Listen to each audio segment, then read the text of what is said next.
Tiago capítulo 4, nós vamos ler verso 1 até o verso 10, Tiago 4 do 1 ao 10,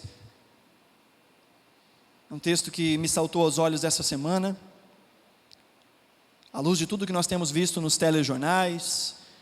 Diz o seguinte, verso 1: de onde vêm as guerras e contendas que há entre vocês? Não vêm das paixões que guerreiam dentro de vocês? Vocês cobiçam coisas e não as têm, matam e invejam, mas não conseguem obter o que desejam. Vocês vivem a lutar e a fazer guerras, não têm porque não pedem, e quando pedem não recebem, pois pedem por motivos errados para gastarem seus próprios prazeres. A NVI traz uma palavra bem forte, ela diz adúlteros. Vocês não sabem que a amizade com o mundo é inimizade com Deus? Quem quer ser amigo do mundo, faça inimigo de Deus. Ou vocês acham que é sem razão que a Escritura diz que o Espírito que Ele fez habitar em nós tem fortes ciúmes, mas Ele nos concede graça maior. Por isso diz as Escrituras, Deus se opõe aos orgulhosos, mas concede graça aos humildes. Portanto, submetam-se a Deus, resistam ao diabo, e ele fugirá de vocês. Aproximem-se de Deus, e Ele se aproximará de vocês. Pecadores, limpem as mãos, e vocês que têm a mente dividida, purifiquem o coração. Entristeçam-se, lamentem-se, chorem, troquem o riso por lamento e a alegria por tristeza. Humilhem-se diante do Senhor, e Ele os exaltará. Vamos orar? Estamos diante da Tua palavra, Senhor, e cremos que tudo que foi escrito para o nosso ensino foi escrito, e que o Senhor tem algo a falar conosco nessa noite através da Tua palavra. Pedimos que o Senhor nos dê a graça de compreender a Tua palavra, de que tenhamos ouvidos abertos e um coração disposto a compreender e a viver a Tua palavra. Que o Teu Espírito Santo nos aplique a palavra no coração, para a glória do Teu próprio nome, em nome de Jesus. Amém. Recentemente nós temos visto nos telejornais as trocas de armas, de ações terroristas. Hoje, não sei se você viu algum telejornal falando que 2 igrejas no Egito, 2 igrejas cristãs, sofreram atentados terroristas, mais de 60 pessoas morreram com explosões em igrejas cristãs no Egito. Nessa semana, nós vimos um ataque da Síria contra o seu próprio povo, jogando bombas químicas. Os Estados Unidos, revoltados com aquela situação, também jogaram bomba na Síria, e a gente vê isso acontecendo em todo o tempo, guerras, rumores de guerra. A Síria já está há 6 anos em guerra civil. Nós vemos outros países também onde há guerra civil. Nós vemos o caos que está instaurado na Venezuela. Nós vemos tantas guerras acontecendo ao nosso redor. Nós vemos guerras na história da humanidade. A Primeira Guerra Mundial dizimou cerca de 30 milhões de pessoas. A Segunda Guerra Mundial teve a oportunidade de fazer o dobro e dizimou cerca de 60 milhões de pessoas. Esses conflitos que acontecem no Oriente Médio também têm dizimado milhões de pessoas, milhares de pessoas, mulheres, homens, crianças. E a gente olha para a Bíblia e a palavra de Deus nos diz que isso iria acontecer, que haveriam guerras, que haveriam rumores de guerras, mas isso não é só agora, nestes últimos dias. Houve sempre guerras, e sempre haverão guerras. E o texto que Tiago vem trazer diante de nós é o motivo das guerras. O porquê existe guerras. Guerras no sentido global, guerra no sentido de nação contra nação, mas guerras também nos ambientes menores, guerras dentro dos nossos relacionamentos, guerra entre uma pessoa e outra. Tiago escreve uma carta, e diferente de outras cartas que nós encontramos no Novo Testamento, as cartas de Paulo, por exemplo, Paulo escreve a igrejas específicas, ou a uma série de igrejas em uma região específica. Tiago não está escrevendo para uma igreja em específico. Tiago está escrevendo para todos os cristãos, todos aqueles que tinham ouvido a mensagem do Evangelho, recebido a mensagem do Evangelho e que estavam dispersos por toda a terra. Por isso essa mensagem de Tiago, ela não fala somente de um ambiente, não fala somente de uma cultura. Essa mensagem de Tiago fala com todos os cristãos em todo o tempo. Fala a respeito das nossas limitações enquanto seres humanos. Tiago vai falar sobre a expressão da fé no nosso dia a dia. E nesse texto ele fala então a respeito das guerras que nos cercam e das guerras que às vezes nós mesmos nos colocamos no meio. A guerra entre pai e filho, a guerra entre marido e esposa, a guerra entre patrão e entre empregado, a guerra entre amigos, a guerra entre familiares, e quando existe herança no meio, a guerra fica ainda pior. Quando existem outros motivos, que são motivos de direito aos olhos daqueles, as guerras ficam ainda maiores. Casamentos terminam porque a guerra entre marido e mulher, naquela ideia de que eu tenho mais direito do que você está tolhindo os meus direitos. Tantos relacionamentos são quebrados porque existe guerra. E Tiago então vai para a raiz. Tiago vai dizer: o problema não é do lado de fora, o problema é sempre do lado de dentro. A Bíblia sempre aponta para o lado de dentro. A grande questão não são coisas externas que despertam a guerra. Na verdade, a guerra começa muito antes daquelas aparências exteriores que despertam a guerra. A guerra é algo que faz parte da nossa natureza caída. O versículo 1 diz: de onde vêm as guerras e contendas que há entre vocês? Tiago está falando para um povo que ama a Deus. Tiago está falando para cristãos. Ele diz: no meio de vocês há guerras. E se você já leu a carta de Tiago, nós vemos expressões dessa guerra nos outros capítulos. Tiago fala a respeito de uma divisão, de uma diferença que era feita dentro das igrejas, que era uma diferença de classe.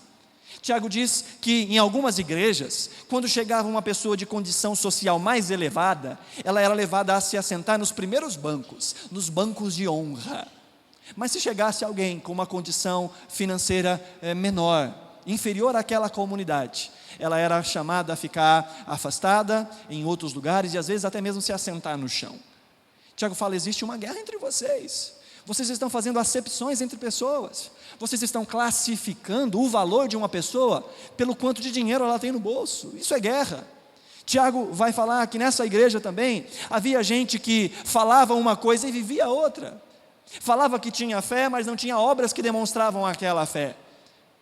Tal forma era que no capítulo 3, ele fala que essas pessoas, que diziam que amavam a Deus, usavam a sua língua para glorificar a Deus, mas com a mesma língua amaldiçoar as pessoas. Com a mesma língua que cantava no culto, que adorava a Deus, usava essa mesma língua para destruir, para machucar, para causar inimizade, para causar contendas, para causar guerra. E Tiago então vai tratar aqui no capítulo 4, por que tudo isso acontece, até mesmo dentro da igreja do Senhor. Por que isso acontece até meio em cristãos? Não só quando nós olhamos nos telejornais e falamos assim: é gente que não ama a Deus, é gente que não conhece a Deus que faz esse tipo de coisa. Quantas coisas nós, que amamos a Deus, fizemos e fazemos, que trazem guerras dentro dos nossos relacionamentos, que entravam os nossos relacionamentos, que dificultam a nossa relação com as pessoas, principalmente com as pessoas que nós amamos. Tiago fala: o grande problema é o coração. O grande problema são as paixões. Versículo 2 ele diz: não vem das paixões que guerreiam dentro de vocês? Tiago vai falar nesse texto todo sobre duas guerras, na verdade sobre 3 guerras. Ele fala sobre uma guerra contra os outros, fala sobre uma guerra contra Deus, mas que essas duas guerras são o resultado de uma outra guerra, a guerra que acontece dentro do nosso próprio coração. E aqui ele está falando de uma forma mais especial para aqueles que um dia fizeram um compromisso com Deus, para aqueles que um dia entenderam que devem render a sua vida ao Senhor, que devem se deleitar no Senhor, que um dia disseram: Senhor, Tu és o meu único e suficiente Salvador, e o meu desejo é viver os meus dias para a glória do Senhor, que o Senhor seja a minha suficiência, que o Senhor seja o meu alimento, que o Senhor seja o meu pão, que o Senhor seja a minha água, que o Senhor seja aquele que sacia toda a fome do meu ser. Tiago está falando de maneira muito especial para essas pessoas. Ele diz: há uma guerra, e essa guerra é a guerra dos prazeres que acontece no nosso coração. Uma coisa que a gente precisa entender é o seguinte: Deus nos criou para o prazer, Deus nos criou para a felicidade, Deus nos criou para o contentamento, Deus nos criou para essas coisas. A grande questão é que depois do pecado, ou depois da queda, a fonte do nosso deleite, contentamento e prazer deixou de ser Deus e passou a ser as coisas criadas por Deus. Sabe, a vida nos dá muitas coisas com as quais nós nos alegramos, é ou não é verdade? É tão gostoso quando você ri, até doer a barriga, fala a verdade, até chorar, é tão gostoso, sai leve. É tão gostoso quando você está com fome e come aquele seu prato mais preferido, como diz a Sofia. Sofia fala, esse doce é meu doce preferido. Mas para ela todo doce é o doce preferido. Mas às vezes você tem uma comida preferida e você está com uma vontade. E às vezes você chega na casa, e eu falo isso agora com uma alegria um pouco maior no meu coração. E na semana que vem meus pais vão estar aqui. E mamãe quando está aí, mamãe, a Maiara fica até brava com a minha mãe. Ela fala, meu filhinho, o que você quer comer, meu filhinho? Como é gostoso, irmãos, comer as coisas que a gente gosta. Sabe como é gostoso a gente viajar, é gostoso a gente ver as paisagens, ver a beleza criada por Deus. Como é gostoso Deus acrescentar a nós recursos, e com esses recursos a gente comprar coisas que trazem satisfação. Como é gostoso! E não há problema nessas coisas. O problema não está nessas satisfações. O grande problema é quando as nossas satisfações últimas são essas coisas. Quando o foco principal da nossa vida são esses prazeres, são esses deleites. Deus nos criou para nos deleitarmos nele. E Ele nos daria paz, nos daria tranquilidade, nos daria completude, e usaria até mesmo a sua obra de providência para fazer isso. Traria à nossa mesa o pão de cada dia, e nós o glorificaríamos por isso. Traria à nossa vida o acrescentar dos dias, e nós o glorificaríamos por isso. Olharíamos para a criação e diríamos, que coisa maravilhosa, glória a Deus por isso. A grande questão é que o pecado distorce todas essas coisas no nosso coração, que a nossa realidade última, o nosso desejo último é pelo prazer, e não pelo Deus que nos propõe um prazer muito maior do que essas coisas. Há na vida pelo menos dois tipos de pessoas: as pessoas que olham para a vida e olham para os prazeres e os deleites, e glorificam a Deus, e são gratos a Deus pelas coisas que têm a oportunidade de viver. Eu lembro que quando morava na casa dos meus pais, meu pai sempre trabalhou como viajante, saía de manhã e voltava no final da tarde, ou às vezes saía na segunda e voltava só na sexta-feira. E sabe, muitas e muitas vezes, essa é uma cena que ficou gravada na minha mente. Muitas vezes meu pai chegava em casa, cansado, aí ele trazia, meu pai gosta muito de abobrinha, então ele trazia aquelas abobrinhas verdes, sabe? Aí ele chegava em casa, ele ralava a abobrinha, ele refogava a abobrinha, ele fazia feijão, fazia o arroz, colocava arroz, feijão e abobrinha. Não importa o que minha mãe tinha feito, ele fazia isso. Pegava o prato, sentava na sala, cruzava as pernas e ele falava, graças a Deus. Havia uma alegria, um contentamento naquele prazer, e aquele prazer, isso eu vi a minha juventude inteira, minha adolescência inteira, aquele prazer ele dizia, graças a Deus. Há dois tipos de pessoas, que experimentam, uma experimenta o prazer e diz, graças a Deus, que olha para a sua vida e diz, graças a Deus eu tenho saúde, que olha para a sua vida e diz, graças a Deus eu tenho hoje o meu almoço, eu tenho hoje a minha janta, graças a Deus eu tenho um emprego, graças a Deus eu consigo trazer manutenção para a minha vida, graças a Deus.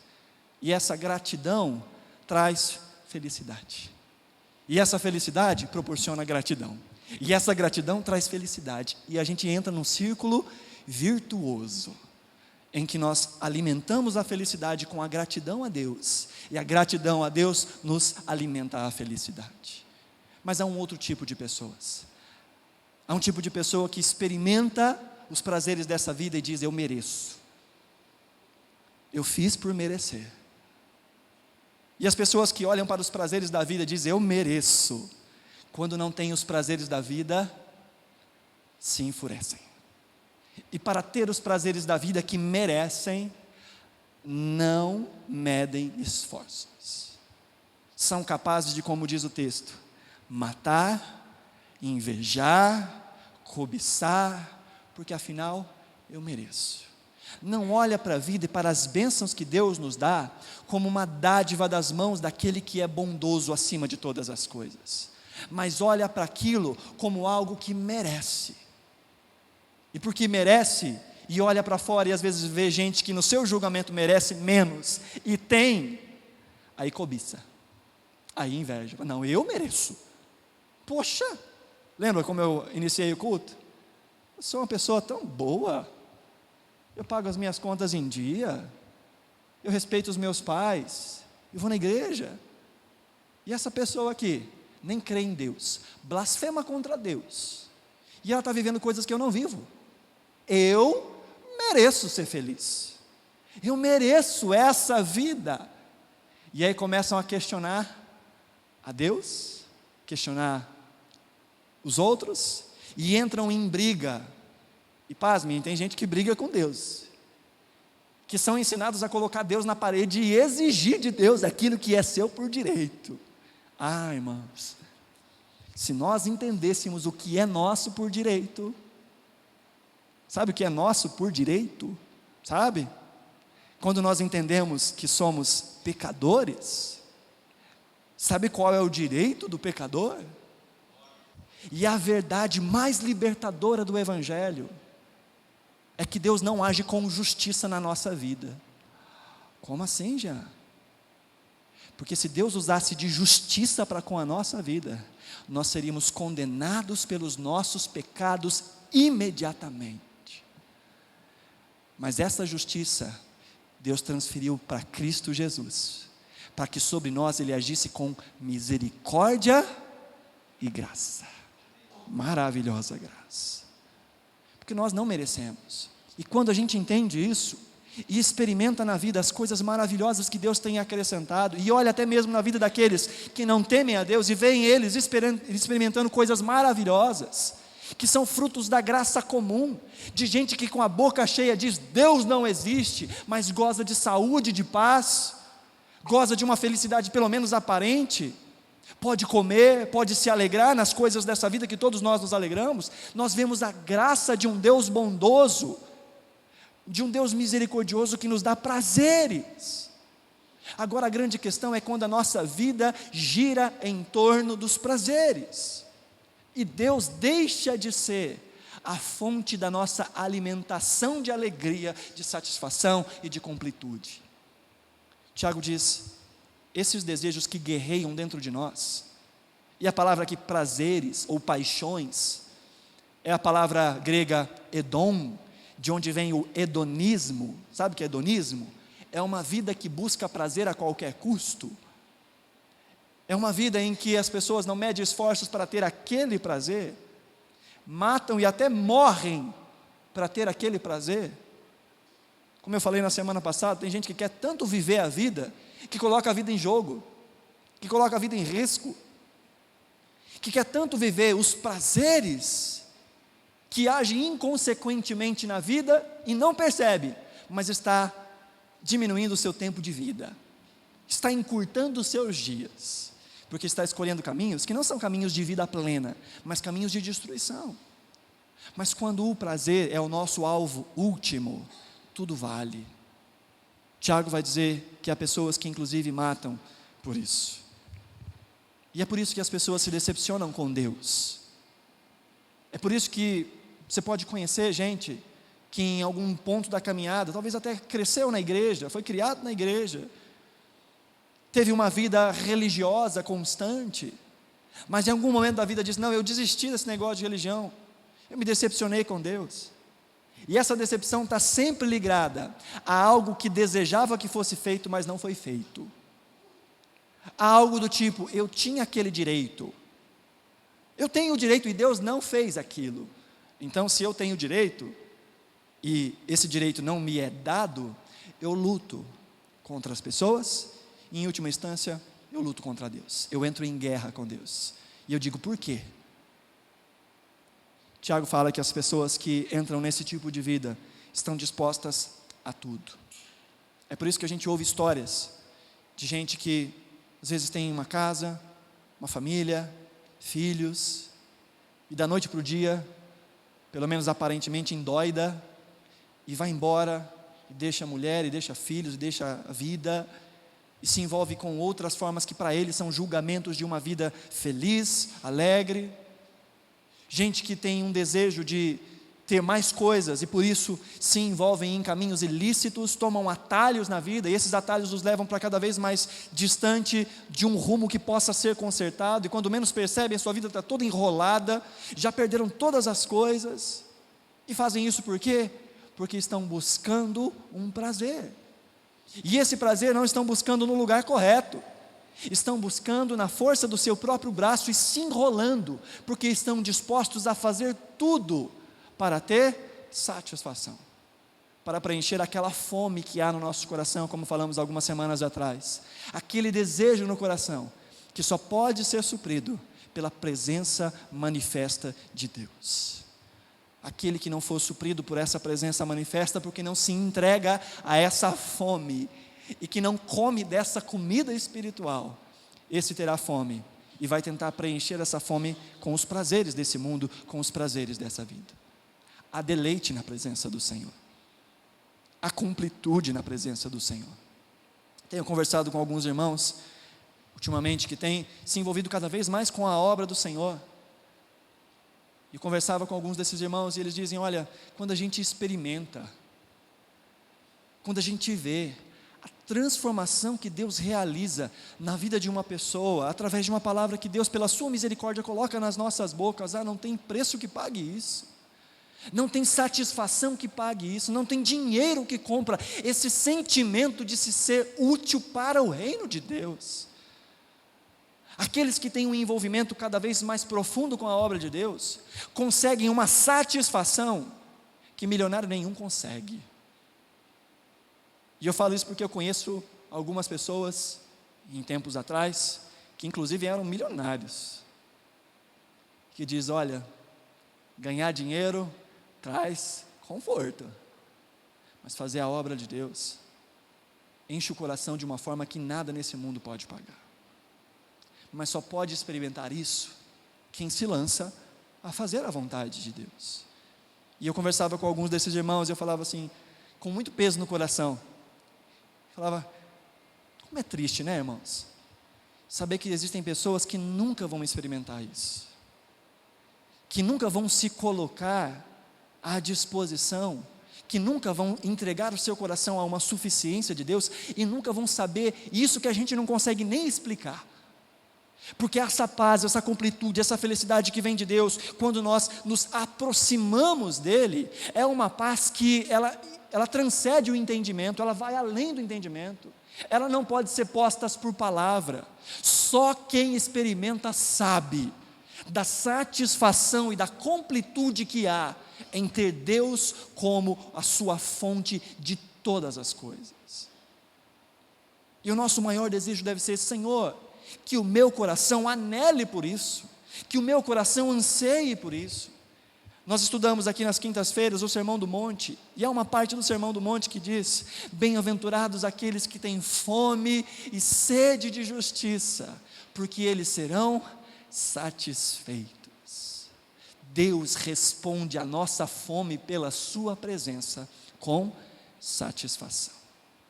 Deus responde o nosso anseio pela sua presença com a sua presença, satisfazendo o nosso anseio.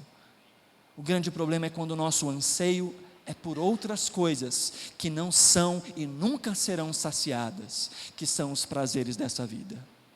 Porque aquele que busca a felicidade nos prazeres dessa vida, sempre vai precisar de mais um trago, sempre vai precisar de mais uma porção, sempre vai precisar de mais uma noite, sempre vai precisar de mais um corpo para se esquentar, sempre vai precisar de mais um afeto externo, sempre vai precisar, porque é uma fome que não se sacia, mas há uma fome que se sacia, que é a fome pela presença de Deus, porque na medida em que nós o buscamos, Ele nos enche, na medida em que temos fome, Ele nos dá de comer, e essa fome aumenta e Ele nos dá mais, e essa fome aumenta e Ele nos dá mais, e é uma caminhada virtuosa.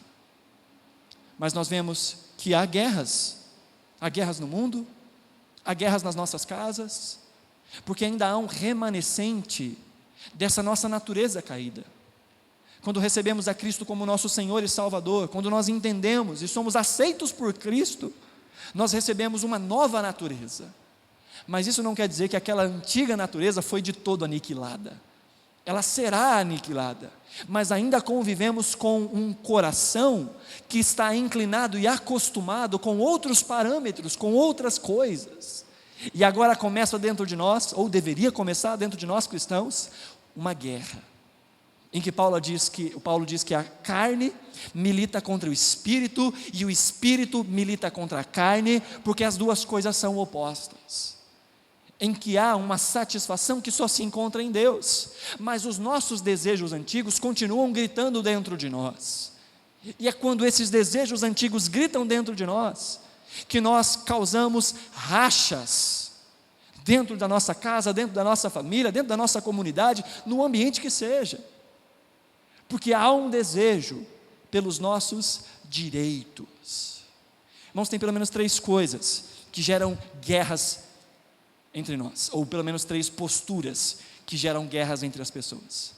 A primeira é quando a gente acha que é mais do que a gente é, quando a gente se acha superior ao outro. E quando a gente se acha superior ao outro, a gente fala dessa forma, mostrando que é superior ao outro, num tom de voz para impor respeito. Quando a gente acha que é superior ao outro, a gente menospreza o valor do outro e trata o outro como nada, e isso gera discussão, contenda e guerra.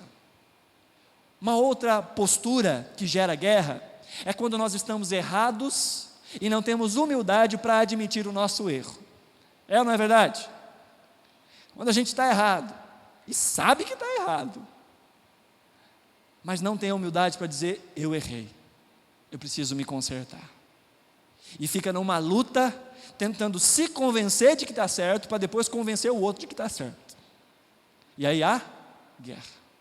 Mas há ainda uma terceira forma de viver, que também proporciona guerra, que é quando a gente está certo, mas não sabe estar certo. Sabe o que é isso? Quando a gente está certo, mas usa disso para humilhar o outro. Eu dei esse exemplo hoje de manhã lá em Planalto. Na minha infância, talvez na sua também, ou até um pouco tempo atrás, eu com a minha irmã, às vezes tínhamos uma discussão ali, e eu falava: é isso? Ela falava: não, não é isso, é assim. Eu falava: não é isso, não, é assim. Então vamos tirar a dúvida. E chamava a mãe. Eu falava: mãe, esse negócio, como é que é? Aí geralmente eu estava certo, como continua a ser nos dias de hoje, né, amor? Sempre certo. Geralmente eu estava certo. E aí a minha mãe falava aquilo que eu queria ouvir. Ela falava assim: é assim. E aí quando a gente está certo, né? A gente fica feliz, tranquilo e fala: olha que legal, nós aprendemos. A gente faz: na sua cara, eu falei. E isso proporciona uma animosidade, uma raiva. Sabe quando a pessoa quer deixar bem claro, e esse é um dos meus pecados, que eu tenho matado na minha carne, e a minha esposa me mata de vez em quando por causa disso. Quando a gente sabe que está certo, e quer lembrar o outro que a gente está certo, sabe? Irmãos, isso desperta um ódio, isso desperta uma raiva. É ou não é verdade? Sim ou não? Fala a verdade. Já teve alguém que esfregou a verdade na sua cara? É tão gostoso, né, quando esfrega a verdade na cara da gente. Isso traz guerras, porque é possível a gente estar certo e perder a razão. É possível a gente lutar as batalhas corretas do jeito completamente errado. É por isso que muitas pessoas têm aversão a cristãos crentes, porque lutam pelo reino de Deus, mas do jeito completamente errado. Ofendem as pessoas, ridicularizam a fé das pessoas, e depois querem ser compreendidos. Há um jeito de se estar certo do jeito certo, e há um jeito de se estar certo do jeito errado. E quando a gente está certo do jeito errado, isso provoca guerras. Porque no final das contas, o que provoca as guerras é esse nosso desejo de estar certo. É esse prazer que dá, e fala a verdade, que não dá um prazerzinho quando você está certo. Fala a verdade. Não deixa pecar sozinho. Quando você está numa discussão, você sabe que você está certo, e aí se confirma que você está certo. Fala a verdade se não é gostoso. Fala a verdade. Aí, o velho homem, a velha mulher, né, dá aquele salto de alegria, aquele triplo mortal carpado para trás, de alegria dentro de si. Como isso é bom. E essas posturas provocam guerras. No final de tudo, queridos, toda a questão é dessa insensibilidade, é desse prazer que luta contra Deus. E aí o texto vai continuar dizendo que essas pessoas, no versículo 2, são tão cheias de si, que elas receberiam satisfação se tivessem pedido. Olha o que o verso 2 diz: vocês cobiçam coisas, não as obtêm, matam e invejam, mas não conseguem obter o que desejam, ou seja, essa satisfação. Vocês vivem a lutar e a fazer guerras, e olha o que o texto diz: não têm, porque não pedem. Essa satisfação que é buscada a todo custo lá fora, na força do nosso braço, poderia ser encontrada de uma forma muito fácil, se nós buscássemos essa satisfação em Deus, e disséssemos: Deus, satisfaz os desejos do nosso coração à sua forma, satisfaz a fome do nosso coração, satisfaz essa insatisfação do nosso coração. Tiago diz: vocês não têm essa satisfação porque não pedem. E na sequência, no verso 3, ele diz: e quando pedem, não recebem, pois pedem por motivos errados, para gastarem seus prazeres. Que ao invés de pedir a Deus satisfação, pede a Deus prazeres. Que ao invés de pedir a Deus que sacie a fome da sua alma, pede a Deus que lhe dê mais uma experiência prazerosa. E aí Deus vira só mais uma ferramenta, daquelas que me proporcionam prazer. Então antes eu buscava prazer nas drogas, no álcool, ou em qualquer outra coisa. Agora eu busco prazer no dinheiro que Deus dá. Agora eu busco prazer na fama que Deus dá, no sucesso que Deus dá. E Deus passa a ser um parceiro dos meus próprios desejos, ou é assim que eu penso. Enquanto que a oração que nos é ensinada na palavra de Deus, irmãos, a gente pode orar muito, muito e muito errado. A oração que a palavra de Deus nos ensina é uma oração que está combinada com a palavra de Deus. E a oração que está combinada com a palavra de Deus é a oração que Cristo nos ensinou. E a oração que Cristo nos ensinou objetiva, em primeiro lugar, a Deus. A oração que Cristo nos ensinou diz: Senhor, Pai nosso que está nos céus. Aí ele fala de três coisas. Em primeiro lugar, ele diz: santificado seja o meu nome, o teu nome. Santificado seja o teu nome. Venha o meu reino, venha o teu reino, seja feita a minha vontade. É assim? Seja feita a tua vontade, na terra do mesmo jeito que ela é feita no céu. E aí então a gente começa a orar pela gente. Aí a gente fala do pão, aí a gente fala do perdão, aí a gente fala sobre não cair nas tentações. Mas primeiro, o nosso objetivo principal é que o nome de Deus seja glorificado, que o reino de Deus seja estabelecido e que a vontade de Deus seja feita. Sabe de uma coisa? Deus sabe tudo o que você vai pedir antes de você pedir. Sabia disso, né? Jesus diz isso no Sermão do Monte, quando ele ensina essa oração. Ele fala: o Pai de vocês já sabe do que vocês vão pedir antes de vocês pedirem. Aí fica a pergunta: então por que a gente ora? Já parou para pensar nisso? Se Deus sabe, por que eu tenho que falar para Ele? Meu Deus, eu estou com um problema lá em casa. Sei que está meio ocupado aí, acho que você não está vendo. Estou com um problema lá em casa, queria fazer o senhor ficar sabendo disso, para quem sabe o senhor resolve, porque eu não estou dando conta.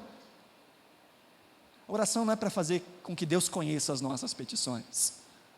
A oração é para que o nosso coração seja conformado com a vontade de Deus.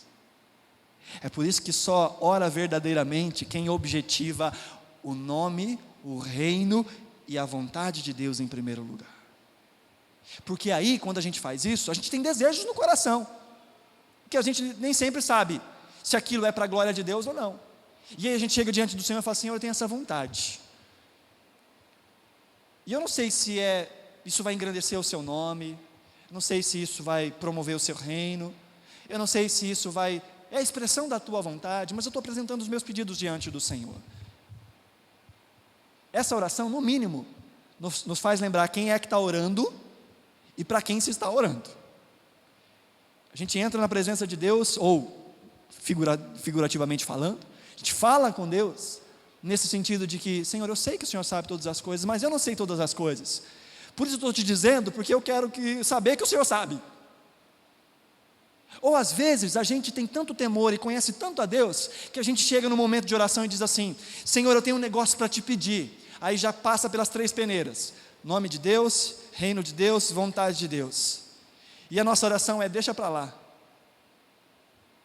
Eu ia pedir um negócio, Senhor, mas já entendi, deixa para lá.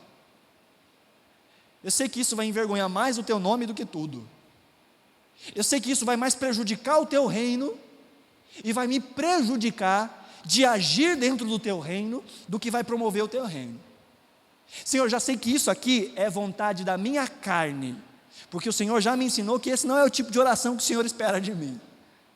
E aí a gente vai, cheio de palavras para falar para Deus, e fala, Senhor meu Deus, amém.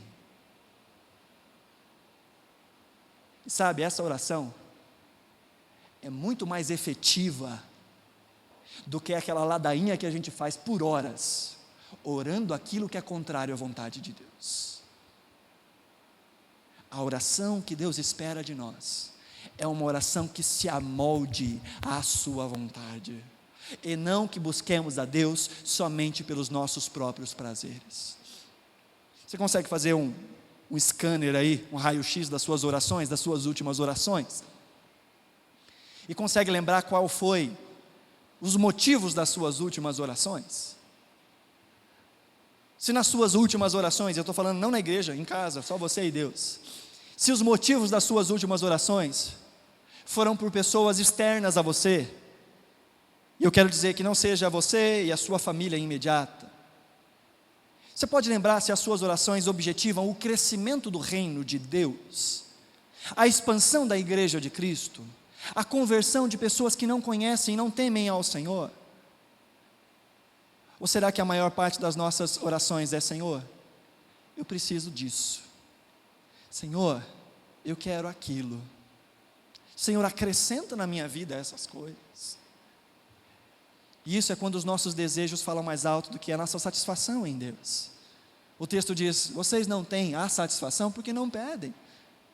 E quando pedem, pedem a coisa errada, e do jeito errado, pedem por motivações erradas, mas pedem aquilo que vai de encontro de novo com os seus próprios prazeres. Queridos, quando Deus é o nosso deleite, alguém disse isso há muito tempo atrás, alguém que tem autoridade para dizer, disse, busque em primeiro lugar o reino de Deus e a sua justiça, e todas as demais coisas, ou todas estas outras coisas, e ele fala de cuidados da vida, vos serão acrescentados. Deus nos dá deleite, Deus nos alimenta, Deus cuida de nós, Deus nos dá a capacidade de experimentar na vida coisas maravilhosas, que alegram o nosso coração, mas Ele tem que ser o alvo da nossa devoção e da nossa alegria sempre. Amém? E os efeitos disso, quando nós não colocamos o coração em Deus, são as guerras, a inveja, tantas outras coisas. Por isso ele vai então nos dizer que o Espírito que Ele colocou em nós é um Espírito que tem ciúmes. O verso 4 ele fala uma palavra muito dura, ele fala adúlteros. Vocês não sabem que a amizade com o mundo é inimizade com Deus, e a palavra adúlteros aqui fala dessa infidelidade, porque a igreja de Cristo é vista como a noiva de Cristo, aquela que fez uma aliança de fidelidade com Deus.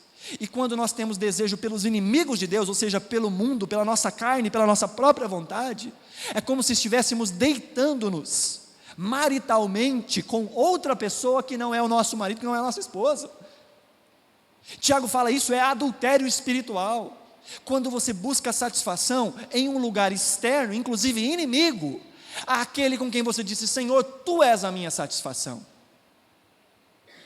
Mas o Senhor não está me dando a satisfação que eu quero, então eu vou buscar essa satisfação no seu inimigo, naquilo pelo qual Cristo morreu para nos livrar. E quando nós olhamos para essa palavra, olha o que diz John Piper quando ele fala sobre esse ciúme. O ciúme de Deus não é um reflexo da fraqueza ou do medo, mas Deus é ciumento como um rei poderoso e misericordioso, que leva uma camponesa de uma vida de vergonha, a perdoa, se casa com ela e lhe dá tarefas não de escrava, mas de privilégios de uma esposa, de uma rainha, e o seu ciúme não se levanta do medo ou da fraqueza, mas de uma santa indignação por ter a sua honra, poder e misericórdia desprezados pela infidelidade conjugal inconstante. É esse ciúme que a Bíblia está falando, não de um Deus birrento, mas de alguém que pagou um alto preço, que nos tirou do lamaçal do pecado, que nos transportou para o reino do seu Filho amado, que quando éramos sujos, pecadores, destinados ao inferno, pagou um preço na cruz, nos chamou daquela posição de podridão, colocou um anel no nosso dedo e disse: tu és o meu filho, eu hoje te comprei, eu hoje te gerei, e nos deu privilégios de filhos do Senhor, privilégios de príncipes e princesas do Senhor, que tem conosco um relacionamento de amor, de completude, e ainda assim, por vezes escolhemos virar as costas para todo esse trabalho e sacrifício de Deus, a fim de que na força do nosso próprio braço, busquemos satisfação naquilo para o qual nós deveríamos ter sido libertos. Mas a boa notícia está aí no versículo 6, que embora esses desejos sejam tão poderosos, embora esses desejos sejam tão avassaladores, o verso 6 diz: mas Ele concede uma graça maior. Deus concede a nós uma graça que vai além desses desejos e dessa guerra que acontece dentro de nós. Deus tem o poder de calar esse nosso mundo interior conturbado, que busca com muita fome tantas outras coisas e não encontra a satisfação. Há uma graça que vem de Deus que é maior do que todas essas coisas, mas essa graça não é para todos. O texto diz: Deus se opõe aos orgulhosos, mas concede essa graça maior aos humildes. Aquele que acha que tem direitos, aquele que acha que Deus é um devedor para ele. Deus, o senhor está me devendo. Esse é orgulhoso. E como nós já aprendemos, se tem gente que tem medo do diabo, do que o diabo pode fazer, imagina as mãos do Todo-Poderoso no seu peito dizendo: daqui você não passa. E o texto diz: Deus resiste ao soberbo, mas Ele concede graça, Ele concede misericórdia ao humilde, aquele que reconhece que a sua satisfação só pode ser encontrada em Deus. E ele diz: Senhor, tem misericórdia de mim, tem misericórdia do meu coração. E ele se humilha debaixo da presença de Deus e encontra tudo aquilo que ele procurava, se matando em tantos outros lugares, gastando a vida para encontrar a vida. E quando ele percebe que ele tem que simplesmente soltar, quando ele percebe que ele tem que simplesmente descansar nos braços do Senhor, quando ele lembra do Salmo 37 e ele se deleita no Senhor, e o Senhor atende os desejos, os anseios do coração dele, ele espera, ele confia no Senhor, ele descansa no Senhor, ele entrega os seus caminhos ao Senhor, ele confia no Senhor, e o mais, ele sabe que Deus fará. Ele encontra uma felicidade, ele encontra o antídoto para o estresse, ele encontra o antídoto para a ansiedade. Ele aprende a descansar naquele que pode suprir todas as nossas ansiedades e todas as nossas angústias, que pode nos dar aquilo que nós desejamos tanto, que é a paz, uma paz que excede todo entendimento. Por isso ele termina nessa sequência que vai do versículo 7 ao versículo 10. Se Deus concede essa graça aos humildes, olha como que ele termina aí essa sessão no versículo 10. Ele diz: humilhem-se diante do Senhor e Ele os exaltará. Se Deus concede essa graça aos humildes, então o que a gente tem que fazer? Ser humilde. se humilhar na presença do Senhor. Agora, como é que a gente faz isso? Como é que se torna humilde na presença do Senhor? E é isso que ele trata aí do versículo 7 até o versículo 10. Ele dá aqui 10 imperativos que a gente pode arrumar aqui em pelo menos três grupinhos. O primeiro está aí no versículo 7, ele fala: submetam-se a Deus, resistam ao diabo e ele fugirá de vocês. Submeter-se a Deus, a palavra submeter-se aqui, ela fala de um posicionamento militar. Significa, fique na posição que você deve estar, ou assuma a sua patente. Ou seja, aquele que é um soldado, ele se coloca nos seus sapatos de soldado, no seu lugar de soldado, e ouve a voz do seu capitão, e ouve a voz do seu comandante. Ele não tenta ser o comandante, ele se submete, ele fala: eu sou um soldado, e eu estou aqui para obedecer os comandos do meu capitão. E a ideia aqui é: submeta-se ou coloque-se no seu lugar. Lembre-se quem é o Criador e quem é a criatura. Lembre-se quem é o pai e quem é o filho. Lembre-se quem é o Senhor e quem é o servo. Coloque-se no seu lugar, submeta-se a Deus e resista ao diabo. Irmão, só dá para resistir ao diabo se nós nos submetermos a Deus. Submeter-se a Deus e resistir ao diabo são a mesma coisa.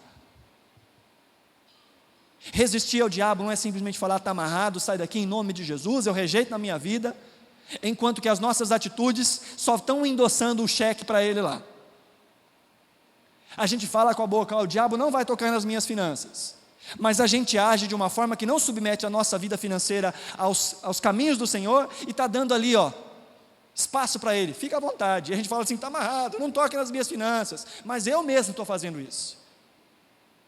E eu oro pelo meu casamento, falo: Senhor, cuida do meu casamento, o negócio está tão feio.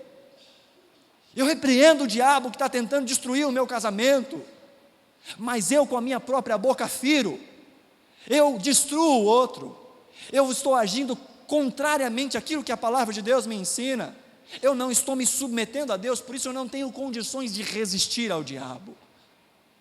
Resistir ao diabo significa: fique firme. Haverão prazeres que vão tentar rondar o seu coração, haverão desejos que vão tentar rondar o seu coração, o desejo de estar certo, o desejo de ter proeminência, o desejo de estar acima dos outros. E a Bíblia diz: para ficarmos humildes, resista, coloque-se no seu lugar, submeta o seu coração a Deus, e aí você terá condições de naturalmente resistir às tentações, resistir ao diabo. Porque há uma carne que milita contra nós, e há um mundo espiritual que é contrário a nós, que tenta nos afastar da presença de Deus e de quem Deus é. Mas nós só vamos vencer a nossa carne e os inimigos espirituais se tomarmos como primeiro passo, nos submetermos ao Senhor. Não há nenhuma outra resposta. Não há oração que mude isso, não há unção com óleo que mude isso, não há quebra de maldições que mude isso, não há simpatias que mude isso. A única coisa que pode de fato destruir a ação do diabo na nossa vida é quando nós nos submetemos a Deus. Amém? E aí o texto continua dizendo: aproximem-se de Deus e Ele se aproximará de vocês. Busque a Deus. Chegue perto de Deus, busque a Deus em oração. Como é que a gente busca a Deus? Como é que a gente se aproxima de Deus?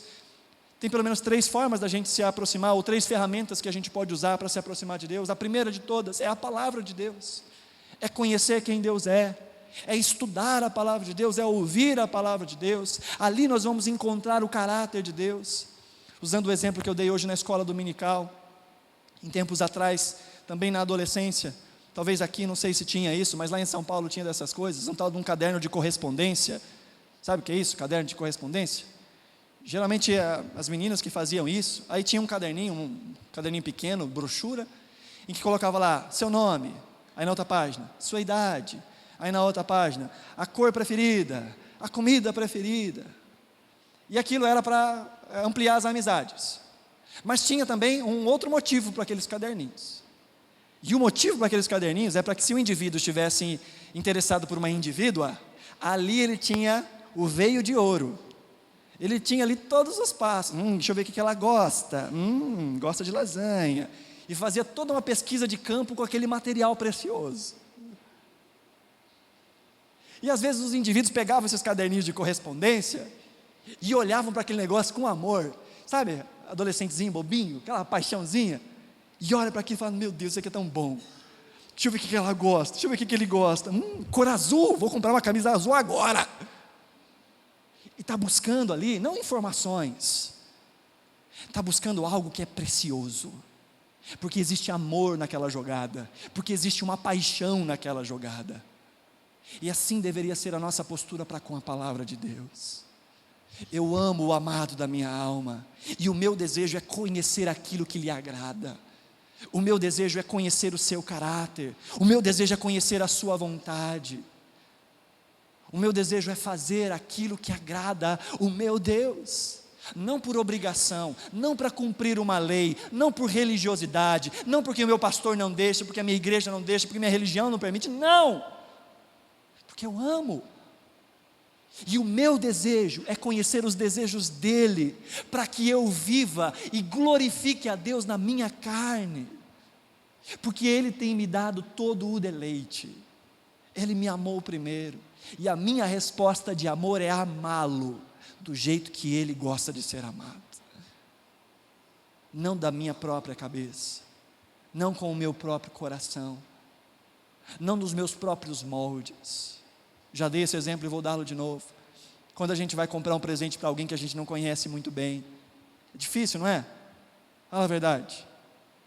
Você não sabe se vai gostar de uma camiseta, de uma caneca, de uma cueca samba canção, de um vale pizza, de uma maquiagem da Mary Kay, de um perfume, não sabe. Aí vai lá e fala assim, eu comprei isso aqui, eu não sei se você gosta, eu comprei porque eu gosto, talvez você goste. Às vezes a nossa forma de relacionar com Deus é nessa medida, assim, eu não sei do que você gosta, eu gosto disso, então vai lá. Mas agora quando a gente conhece, fala a verdade, não tem amigos ou pessoas que você ama, que você conhece tão bem, que você entra numa loja e fala, isso aqui é a cara daquela pessoa. Eu consigo ver essa pessoa usando isso. Ou aquela pessoa, ela ama canecas, ela tem coleção de canecas, e essa caneca aqui, ela não tem, e eu tenho certeza que se eu levar essa canequinha aqui, ela vai ficar muito feliz. Não é assim? Você quer demonstrar o seu amor por Deus? Conheça a Deus, relacione-se com Deus, busque a Deus. E como é que eu busco a Deus? Em primeiro lugar, na sua palavra. Em segundo lugar, caminhando na comunidade com outros cristãos, ouvindo a vida de outros cristãos, sendo encorajado pelos testemunhos de outros cristãos. Queridos, a maturidade cristã também depende da congregação. Nós precisamos de gente, porque por mais que você possa vir a esta igreja, e de repente gosta das coisas que eu falo, gosta dos louvores que você ouve, quando você está no seu dia a dia, isso se torna irrelevante, porque o que você precisa é de gente que esteja com você do seu lado, dizendo, você lembra aquilo que foi pregado? Sabe aquela palavra? Lembra aquilo que você me falou? Se esforça. Nós precisamos de amigos espirituais, porque 1h30, 2 horas de um culto no domingo, não é o suficiente para uma vida que ama a Deus e que vive o dia a dia, 24 horas de segunda a sábado, de segunda a domingo. Nós precisamos de contatos. Irmãos, humanamente, eu, Jean, não tenho condições de aprofundar a amizade com muitas e muitas pessoas. Jesus, que é o próprio Deus, lembra de Jesus? Jesus tinha uma galera que seguia ele, mas tinha 12 que eram os camaradas, e desses 12, tinham 3 que eram aqueles chegados. Foram esses 3 que Jesus disse, vamos orar? E Jesus foi até o Getsêmani, prestes a sofrer o martírio da cruz, e ele disse, só aqueles 3, a minha alma se angustia até a morte, com quem Jesus compartilhou o seu coração, e disse, vamos orar. Nós precisamos de bons amigos, e não dá para ter muitos bons amigos. Nós precisamos de amizades espirituais com qualidade, e isso fala de relacionamento. Por isso eu te encorajo, faça parte de um pequeno grupo, comece um pequeno grupo. Nós precisamos nos relacionar, porque esse ato religioso, por mais que possa nos ajudar em muitas coisas, em que a gente pode orar junto, adorar junto, ouvir a palavra de Deus, é quando as coisas ficam difíceis, e você tem para quem ligar, e comunicar o seu coração, e não esconder nada, porque você confia. É isso que move a nossa espiritualidade. Quando há uma dor profunda no seu coração, e você sabe que aquela pessoa vai ter o ouvido para te ouvir, e que você vai dizer, que você vai chorar, e às vezes você não quer nenhum conselho, você só quer falar, e aquela terapia espiritual acontece, porque você encontrou um companheiro e uma companheira, que quer a mesma coisa. A glória de Deus manifesta nas nossas vidas. Por isso não se isole. Sabe, queridos, eu fico triste quando acaba o culto e esvazia assim de uma vez, sabe, no susto. E às vezes a pessoa não cumprimenta nem quem está do lado. Às vezes fica 1h30 sentado do lado de uma pessoa que não sabe o nome, e vai para casa sem saber, sem se importar. Queridos, nós vivemos numa cultura que ninguém se conecta com ninguém, que está todo mundo 24 horas conectado, mas ninguém conhece ninguém. Às vezes os pais não conhecem os filhos, às vezes o marido não conhece a esposa, porque perdeu-se o vínculo, perdeu-se a conexão. E nós podemos trazer para a igreja só mais uma reunião social, que eu tenho que bater o meu cartão, ou podemos fazer deste lugar e dessas pessoas que nos cercam, essa ponte que nos leva para mais perto de Deus, essa gente que ora com a gente, essa gente que a gente dá liberdade para dizer: quando eu pisar na bola, me fala. No nosso pequeno grupo houve uma discussão um pouco a respeito de, se a fulana chega e fala assim: eu estou bonita, e você fala: o que eu falo? Quando há confiança, quando há amor, quando há cumplicidade, você tem toda a liberdade, por mais que isso possa ser chato no primeiro momento, para dizer: viu, esse não. Você tem liberdade para dizer para a pessoa que tem uma alface presa no meio dos dentes dela: tem ou não tem? Agora, se você não tem nenhuma intimidade com a pessoa, o máximo que você vai ficar fazendo é assim, ó. Quem sabe a pessoa se toca, fala a verdade. Fica assim, parece que está em você o negócio, né? Mas se você tem a liberdade, às vezes você fala até meio brutão: viu, tem uma remela no seu olho. E por mais que seja uma atitude assim, se há confiança, se há amor, aquilo vai impedir do outro ser visto por aí com um remelão no olho de um lado para o outro. Queridos, quando nós temos amigos espirituais que enxergam as remelas espirituais no nosso olho, e que nós damos a liberdade para dizer: viu, isso aqui não. Ah, como nós crescemos. Ah, como nós experimentamos uma proximidade de Deus. A palavra de Deus, a comunidade. E por último, líderes, ou pessoas mais velhas na caminhada de fé, em que você pode contar os seus dilemas, em que você pode contar com a experiência daquela pessoa para te ajudar. Humilhe-se debaixo das mãos do Senhor, e no devido tempo Ele te exaltará, e você encontrará a satisfação que todas as pessoas buscam em tantos outros lugares, e que nós só podemos encontrar na presença daquele que criou todas as coisas, que nos dá deleite. Amém? Coloque-se de pé, nós vamos orar.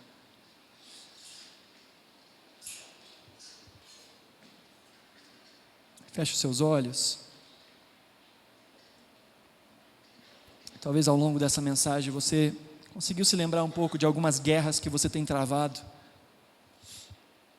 Talvez guerras em meio a relacionamentos. Talvez você conseguiu nessa noite identificar algumas fomes que você tem tentado saciar em outros lugares. E nessa noite há a oportunidade de que você coloque toda essa fome diante do Senhor e peça para que Ele seja o seu deleite.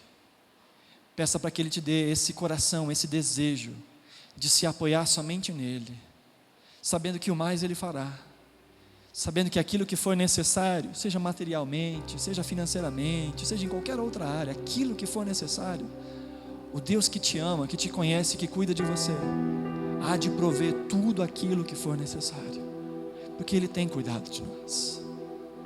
Nem sempre Ele nos dá os nossos caprichos, mas às vezes até os nossos caprichos Ele faz, porque Ele nos ama e Ele cuida de nós. Às vezes Ele nos dá o pão, e às vezes Ele nos dá uma cuca recheada, porque Ele é bom, porque Ele é misericordioso, nos dá mais do que nós precisamos. Vamos orar. Graças te damos, Senhor.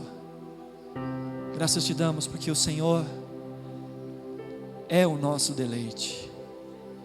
Nessa noite dizemos, Senhor, seja de forma verdadeira, seja profetizando a nós mesmos, declarando ao nosso próprio coração, declarando à nossa mente, ao nosso coração enganoso, que o nosso desejo é que o Senhor seja o nosso deleite. Nós dizemos, Senhor, ser o nosso deleite. Sacia a fome da nossa alma, sacia essa fome, Senhor, que tem tentado se encontrar e se completar em coisas materiais, em coisas humanas, em coisas que podem ser compradas, vistas, tocadas, talvez em pessoas, talvez em grupos, talvez em situações, mas parece, Senhor, que essa fome continua, e essa fome nos leva a fazer coisas impensáveis, a dizer coisas impensáveis, a maltratar os outros, a virar as costas para o Senhor, a duvidar da Tua bondade, a agir de forma a denigrir a imagem de outros, ou agir de forma a trazer vergonha ao Teu nome nessa sociedade, a envergonhar o nome do Senhor diante das outras pessoas, quando o nosso discurso é um e a nossa vida é outra. Tem misericórdia de nós, Senhor, porque essa natureza carnal ainda faz parte de todos nós, que esses desejos ainda militam dentro de nós, ainda guerreiam dentro de nós, e auxiliados pelo diabo, tentam nos colocar contra o Senhor. Mas nessa noite, Senhor, mais uma vez nós dizemos que queremos nos submeter à Tua vontade, queremos nos submeter ao Senhor, resistir ao diabo, vencer essas tentações, vencer o nosso próprio coração, humilhar o nosso coração, porque o Senhor dá graça, concede graça para vencer esses desejos, aqueles que são humildes, aqueles que reconhecem que na força do seu próprio braço não conseguirão, e por isso se abrigam no Senhor e clamam ao Senhor, e como diz a Tua palavra, lamentam, choram, pranteiam, se arrependem, humilham-se, trocam sua alegria por uma tristeza, que é uma tristeza que produz vida, que param de se ficar buscando simplesmente, até mesmo em ambientes religiosos, somente coisas gostosinhas para ouvir, mas tem o desejo de ouvir até mesmo aquilo que entristece num primeiro momento, mas que traz cura, transformação e restauração, e que aplana os nossos caminhos.